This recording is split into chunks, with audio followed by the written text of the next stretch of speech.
ونعوذ بالله من شرور أنفسنا ومن سيئات أعمالنا من يهده الله فلا مضل له ومن يضلل فلا هادي له ونشهد أن لا إله إلا الله وحده لا شريك له ونشهد أن سيدنا وحبيبنا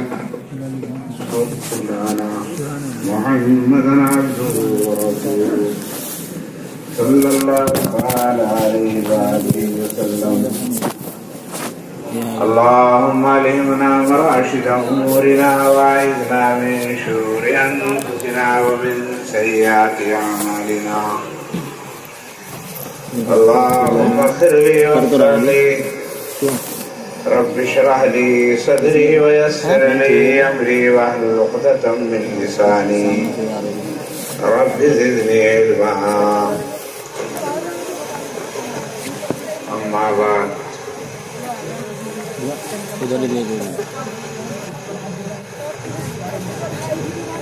وقد قال الله تعالى في القرآن المجيد والفرقان الحميد: أعوذ بالله من الشيطان الرجيم، بسم الله الرحمن الرحيم.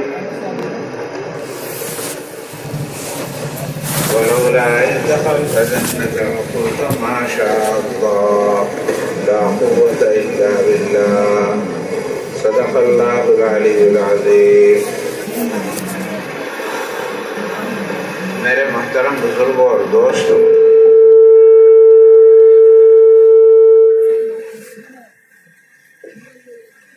یہ ایک دینی اور روحانی محفل ہے. اس مجلس میں اور اس محفل میں ہم کچھ دین سیکھنے اور روحانیت کو غذا پہنچانے کے لیے آئے. تھوڑی سی دیر آپ توجہ کے ساتھ بات سنیں، پھر ہم بھی چلے جائیں گے اور آپ بھی چلے جائیں گے. اگر اللہ کو منظور ہوا اور ہم نے نیت سالم رکھی تو ہو سکتا ہے کہ کوئی بات ایسی مل جائے جس سے ہمیں نفع ہو جائے. میرے محترم بزرگوں، صرف میری طرف دیکھیں، کسی کی طرف نہیں.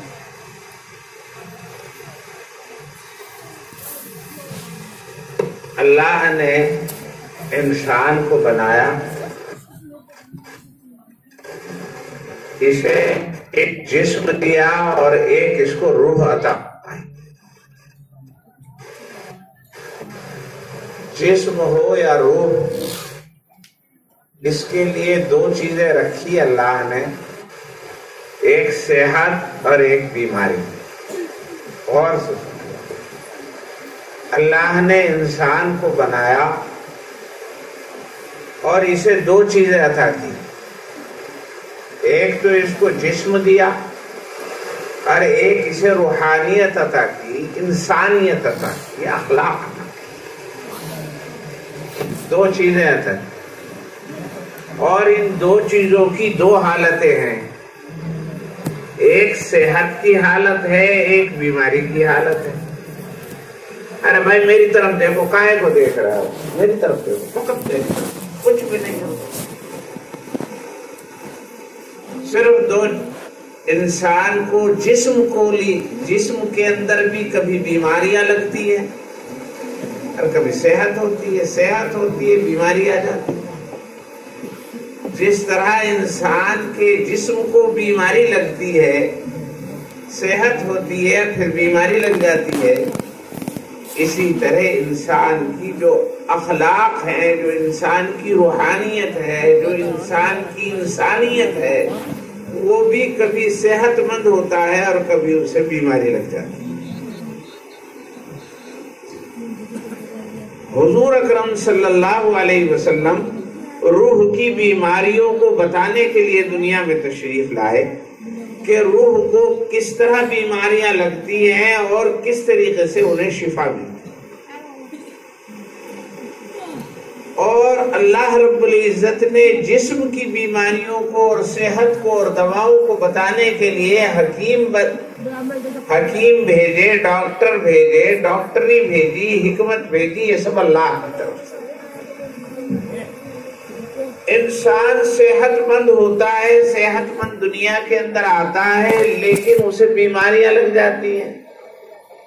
جو انسان کے جسم کو بیماریاں لگتی ہیں، کبھی تو ہلکی پھلکی سی بیماری، چھینک آ گئی، نزلہ ہو گیا، سر میں درد ہو گیا، اور پھر ٹھیک ہو گیا۔ بعض دفعہ گرم پانی پی کے ٹھیک ہو جاتا ہے، سر میں درد ہو رہا، بعض دفعہ اتنا ہلکا ہوتا ہے مالش کی ٹھیک ہو گیا، کبھی اس سے زیادہ ہو جاتا ہے، کبھی اس سے بھی زیادہ ہو جاتا ہے، کبھی اتنا زیادہ ہو جاتا ہے کہ صاحب ڈاکٹر کے پاس جاتے ہیں، وہ سی ٹی اسکین کراتا ہے، پھر بتا دیتا ہے کہ اس کے تو دماغ کے اندر رسولی ہے یا السر ہے، دماغ میں پھوڑا ہے، علاج نہیں ہے، بس جب تک جی رہا ہے جی رہا ہے، اور یہ پھوڑا پھوٹے گا اور اس کی زندگی بھی ختم ہو جائے گی۔ کبھی ایسا ہوتا ہے۔ تو بیماریاں جو لگتی ہیں انسان کے جسم کو، کبھی ہلکی بیماری، کبھی بھاری بیماری، کبھی بہت ہی بھاری بیماری ہوتی ہے۔ کبھی ایسا ہوتا ہے کہ چھوٹی موٹی چٹی بٹی کھا کے ٹھیک ہو جاتا ہے، کبھی زیادہ دوائیں کھانی پڑتی ہیں، اور کبھی ایسا ہو جاتا ہے کہ دوائیوں سے بھی کچھ نہیں، اور ڈاکٹر بھی ہاتھ اٹھا دیتے ہیں کہ اس کا کوئی علاج نہیں۔ تو جس طرح انسان کے جسم کو بیماریاں لگتی ہیں، اسی طرح انسان کے اخلاق اور روحانیت کو بھی بیماریاں لگتی ہیں۔ ان بیماریوں میں بعضی بہت چھوٹی سی بیماری، بعضی اس سے بڑی بیماری، بعضی بہت ہی بڑی بیماری ہوتی ہے۔ آدمی سے بلا وجہ کہیں ہنس دیا، بلا وجہ کوئی بات کہہ دی، چھوٹی موٹی چھوٹے صغیرہ گناہ ہو جاتے، وہ صغیرہ گناہ ذرا سی بات پر اللہ معاف کر دیتا ہے۔ وضو کر لی، آپ نے سنا ہوگا جب وضو کرتا ہے تو ہاتھ پیر، ہاتھوں کے اور آنکھوں کے یہ سارے گناہ اس کے جو ہے وہ معاف ہو جاتے ہیں، جھڑ جاتے ہیں۔ وضو کرنے سے اللہ تبارک و تعالیٰ گناہوں کو معاف کر دیتے ہیں۔ کون سے گناہوں کو معاف کرتے ہیں؟ چھوٹے چھوٹے گناہوں کو معاف کرتے ہیں۔ بہرحال بعض بڑے گناہ ہوتے ہیں، ان کے لیے توبہ کرنی پڑتی ہے۔ اور بعض اخلاقی بیماریاں ایسی ہیں کہ وہ انسان کو لگتی ہیں اور سارے ایمان اور اخلاق اور اعمال کو تباہ و برباد کرتی ہیں۔ بعض بیماریاں ایسی لگتی ہیں کہ پہلی بنی بنائی طاقت ساری ختم، لگائے تو بڑا تکڑا تھا کہ ہاں تکڑا تو تھا، مگر ایسی بیماری لگی سارا تکڑا پن ختم ہو۔ تو بعض انسان کی روحانیت کو ایسی بیماریاں لگتی ہیں کہ اس کے سارے اعمال پچھلے بھی تباہ اور برباد ہوتے ہیں۔ حبطت اعمالہم، ان کے سارے اعمال، نماز، نیکیاں، روزے، صدقات، سارے کے سارے ضائع ہو جاتے ہیں جب وہ بڑی بیماریاں لگتی ہیں۔ تو مجھے تفصیل میں نہیں جانا، ایک جو سب سے بڑی بیماری ہے اور بہت بڑی بیماری ہے، بڑی بیماریوں میں شامل ہے، وہ ہے تکبر، میں کچھ ہوں۔ یہ بہت بڑی بیماری، بہت بھی بڑی بیماری ہے، بہت خطرناک بیماری۔ بس اسی کے بارے میں تھوڑی سی بات کرنی ہے، چلا جانا ہے۔ میرے پیاروں، میں بھی انسان ہوں، آپ بھی انسان ہیں، میرے اور آپ کے درمیان ایک رشتہ ہے، تعلق ہے محبت کا۔ اس کا تقاضا یہ ہے کہ جو کچھ مجھے آتا ہے میں آپ کو آگاہ کر دوں۔ اگر کوئی کسی راستے پر چل رہا ہے، سڑک پر جا رہا ہے، اور آپ کو پتا ہے کہ آگے شیر بیٹھا ہوا ہے اور جو جدھر کو جاتا ہے ادھر وہ حملہ کر دیتا ہے، تو پھر ہر انسان کا، ہر محبت کرنے والے کا تقاضا ہے کہ وہ اس کو بتلا دے کہ اس راستے نہ جانا، یہ راستہ بڑا خطرناک ہے۔ تو آپ کی محبت کا، آپ سے تعلق کا میرے اوپر یہ قرض ہے، میرے اوپر یہ ذمہ داری ہے کہ مجھے اللہ اور اس کے رسول کی جانب سے، میرے اکابرین اور بڑوں کی طرف سے جو مجھے چند باتیں معلوم ہوئی ہیں، جو میرے اور آپ کے لیے انتہائی ضروری ہے، وہ میں آپ تک پہنچا دوں۔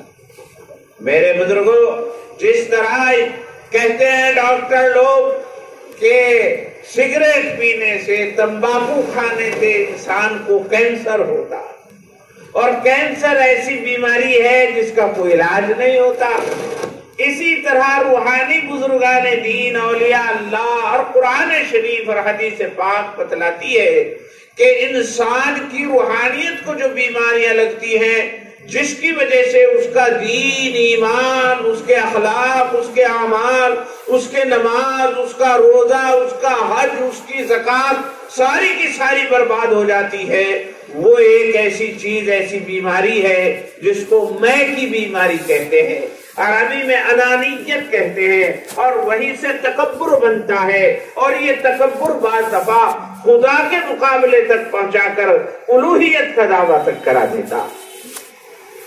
میں کچھ ہوں، میں طاقتور ہوں، میں بہت بڑا انسان ہوں، میرا مال بہت زیادہ ہے، میری اولاد بہت اچھی ہے، میری پارٹی ایسی ہے کہ صاحب اس پارٹی کا کوئی مقابلہ نہیں کر سکتا، میرے کھیت بہت بڑھیا ہیں، میری شادی بہت عمدہ ہوئی ہے، وغیرہ وغیرہ۔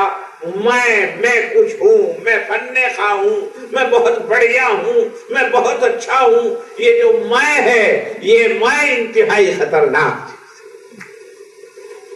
جب تک کسی دل کے اندر میں رہتا ہے، میں کچھ ہوں، میں بڑا ہوں، میں دوسروں سے اچھا ہوں، اور میرے مقابلے میں یہ کیا ہے، یہ کچھ بھی نہیں ہے، میں عزت والا ہوں، یہ ذلت والا ہے، اس کا کوئی مقام اور مرتبہ نہیں، میری برادری میں پوچھ ہے، یہ اس طرح کے جو خیالات ہیں، یہ خیالات بیماری کی علامت ہے۔ اس کی روح بیمار ہو چکی، اس کے اندر تکبر آ چکا، اس کے اندر غرور اور گھمنڈ پیدا ہو گیا، اور یہ غرور اور گھمنڈ اس کے سارے اعمال کو تباہ و برباد کر دیتا۔ جب تک میرا ڈھونڈتا پھرتا تھا خدا کو، جب میں نہ رہا یار کو خود خانے میں دیکھا، جب تک میں رہا یعنی میرے اندر میں رہی اور میں اپنے آپ کو کچھ سمجھتا رہا، تو ڈھونڈتا پھرتا تھا خدا کو، اور جب میں نہ رہا کا کیا مطلب؟ مر گیا نہیں، بلکہ جب میرے اندر سے میں نکل گئی اور میرے اندر میں نہ رہی اور میرا دل میں سے پاک ہو گیا، تو یار کو یعنی اللہ کو خود اپنے دل کے خانے کے اندر دیکھ لیا۔ اللہ کا نور اس وقت نظر آتا ہے، اللہ کی برکات، اللہ کی معرفت اس وقت حاصل ہوتی ہے جب انسان کے اندر سے میں نکل جاتی۔ جب تک میرا ڈھونڈتا پھرتا تھا خدا کو، جب میں نہ رہا یار کو خود خانے میں دیکھا، تو میں بہت خطرناک چیز۔ جب میں ہوئی تو سارے درجے ختم۔ اللہ رب العزت نے قرآن پاک میں اور رسول اللہ نے احادیث میں بے شمار طریقے سے بتلایا کہ میں کیسی کیسی ہوتی ہے، اور ہر میں کا قصہ سنا کر مثال دے کر کے بتلایا کہ میں اختیار کرنے والے کیسے کیسے برباد ہوں۔ چاہے تو میں علم کی ہوں، میں بڑا عالم ہوں، چاہے میں مال کی ہو، میں بڑا مال والا ہوں، چاہے میں حکومت کی ہو، میں بڑی حکومت والا ہوں، چاہے میں کاشتکاری کی اور باغوں کی، بہاروں کی ہو کہ میں بڑا ذمہ دار اور کاشتکار ہوں، چاہے وہ میں مال کی ہو، چاہے وہ میں اولاد کی ہو، چاہے وہ میں نسل اور خاندان کی ہو، کہ میرا خاندان میری نسل، یہ کیا بنچ ہے میرے بزرگوں؟ یہ ساری میں ہے اور ہر میں خطرناک ہے۔ اور کینسر بھی ایک طرح کا نہیں ہوتا، کبھی دماغ میں ہو جا، کبھی پھیپھڑے میں ہو جا، کبھی گردے میں ہو، کبھی انتوں میں ہو۔ اسی طرح یہ جو کینسر ہے روحانیت کا کینسر، یہ بھی الگ الگ قسم کا ہے۔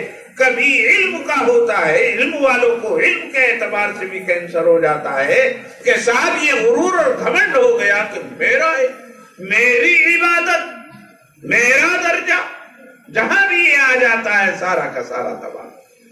قرآن نے سب کے بارے میں بتلا ہے۔ قرآن نے آدم و ابلیس کا قصہ بھی سنایا۔ آپ کو پتا کہ ابلیس جو ہے شیطان، اس کا پرانا نام عزازیل تھا، اور اس نے بہت عبادت کی، بہت عبادت کی، ہر طرح کی عبادت۔ اس کا علم بھی بہت زیادہ ہے، اور اس نے چپے چپے پر، دنیا کے چپے چپے پر عبادت کی، اور ویسے بھی کام کیے۔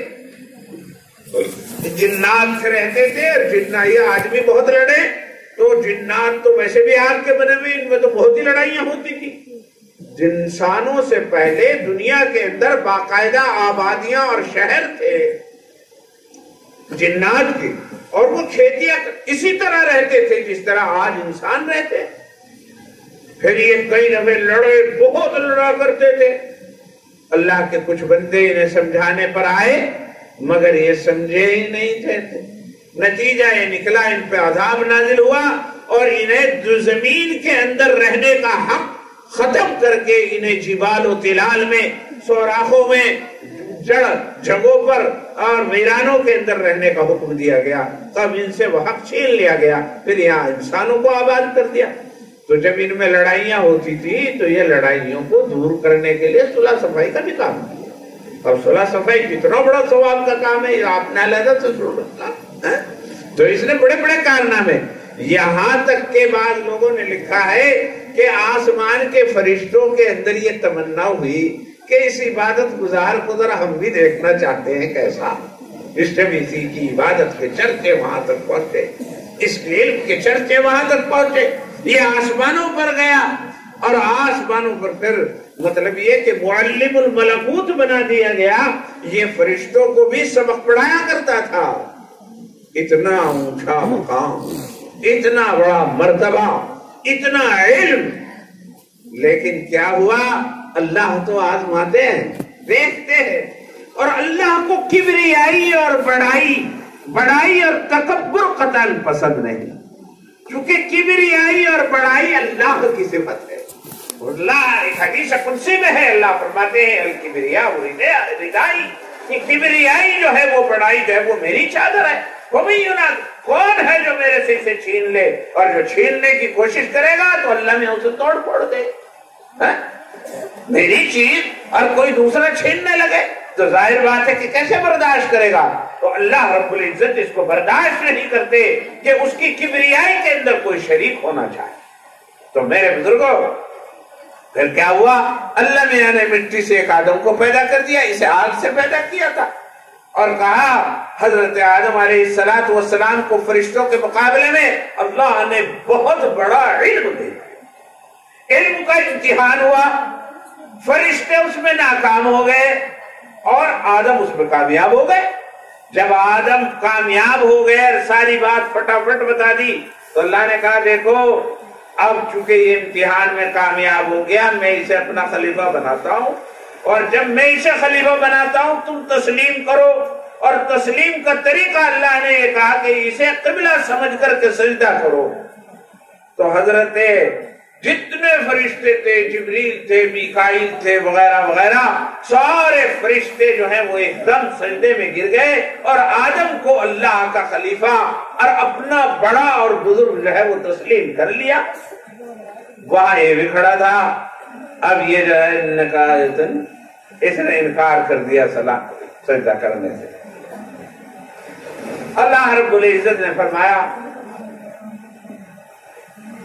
ما منعک الا تسجد اذا امرتک، جب ہم نے آپ کو کہا کہ سجدہ کرو تو ہمارے کہنے کے باوجود تم سے سجدہ کیوں نہیں کیا؟ قال ما منعک الا تسجد اذا امرتک قال انا خیر منہ خلقتنی من نار وخلقتہ من طین۔